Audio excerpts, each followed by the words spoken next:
Dear gate students and parents, welcome back to my channel. మరి already వీళ్ళు challenge చేయాలని ఒక అప్డేట్ అయితే ఇవ్వటం అయితే జరిగిందమ్మా. ఇది చూడండి, ఇక్కడ నోటిఫికేషన్ చూసినట్టయితే మనము నోటిఫికేషన్ కూడా వచ్చేసింది. ఛాలెంజెస్ ఆల్రెడీ ఆన్సర్కి ఇచ్చారు కదా, ప్రొవిజనల్ ఆన్సర్కి వచ్చేసింది మనకి. ఆ ఆన్సర్కిలో ఏంటంటే కొన్ని తప్పులు ఉంటాయి. ఏంటంటే వాళ్ళు ఇచ్చిన ఆన్సర్కి మరి ఛాలెంజ్ ఎవరు చేయాలి, వాళ్ళు ఇచ్చిన ఆన్సర్కి కరెక్ట్ ఉండొచ్చు, రాంగ్ ఉండొచ్చు, రైట్ ఉండొచ్చు.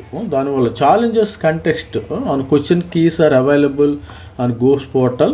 మరి ఫిబ్రవరి 28 నుంచి 28 లోపు ఛాలెంజ్ చేయాలి. మనము ఈ వీడియో చేస్తుంది 26వ తారీఖునే చేస్తున్నాను. మరి instructions the provisional candidates are not allowed for the context. However they can see their response in the గోప్స్ పోర్టల్ మీద చేయొచ్చు. మరి ఎవరు ఛాలెంజ్ చేయాలి, ఇన్స్ట్రక్షన్స్ అయితే చూద్దాం. అసలు ఛాలెంజ్ చేయాలంటే మనం ఏం చేయాలి, మరి ఎవరు ఛాలెంజ్ చేయొచ్చు, దీనికి సంబంధించిన general instructions to check and verify the answer keys. Candidates are instructed to note the following point for the verification of the answer key. ఇక్కడ చూసినట్టయితే మరి please note that the questions and options are shuffled during the examination. The response you are provided now available in order shown in below. You need to match the question in the master question paper. The jumbled question appear in your exam console. The keys provided correspond with the master question paper. తర్వాత session number provided in the view response. ఏ సెషన్లో session 1 session 2 for the morning afternoon అని ఇచ్చారంట వీళ్ళు.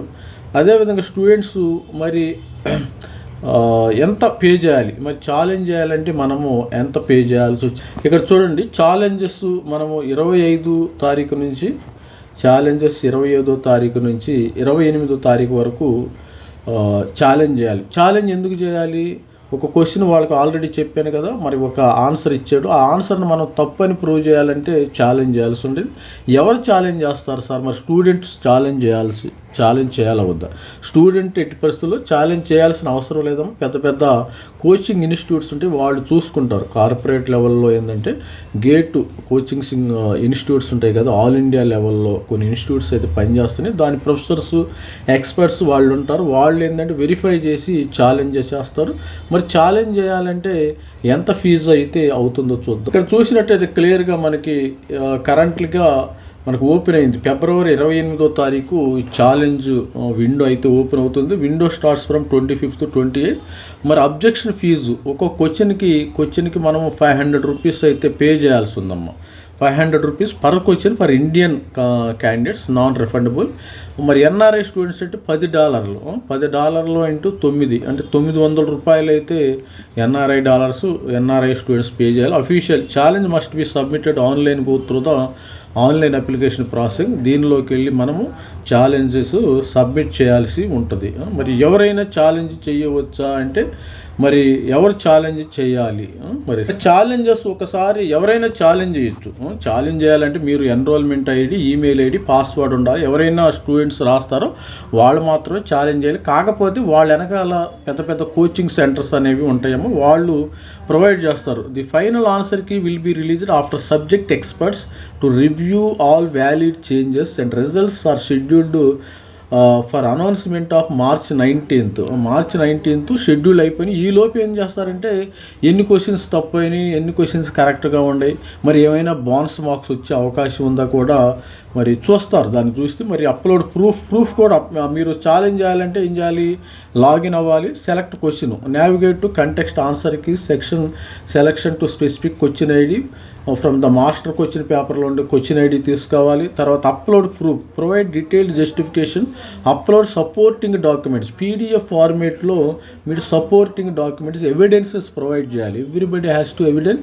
మనం బ్లైండ్గా చెప్తానికి లేదు, ఈ క్వశ్చన్కి ఇది ఆన్సర్ కరెక్ట్ కాదు సార్ అని మనం బ్లైండ్గా ఎవరు చెప్పడానికి వీలు లేదు. 500 రూపీస్ పోతాయి. మీరు రైట్ అయినా రాంగ్ అయినా మీ యొక్క 500 రూపీస్ అయితే మీది. రైట్ అయితే మీ 500 మీకు వస్తాయట్టు కూడా, రాంగ్ అయితే మాత్రం మీ 500 ఇక్కడికి వచ్చినది నాన్ రిఫండబుల్.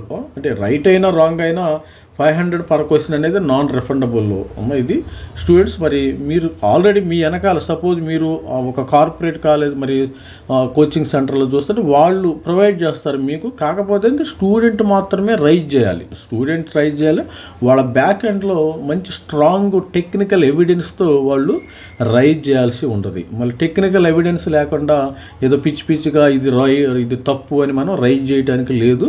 మరి ఎవరు కూడా ఇండివిజువల్గా నేను సలహా చెప్తున్న ఇండివిజువల్గా ఎవరు రైజ్ చేయవద్దు.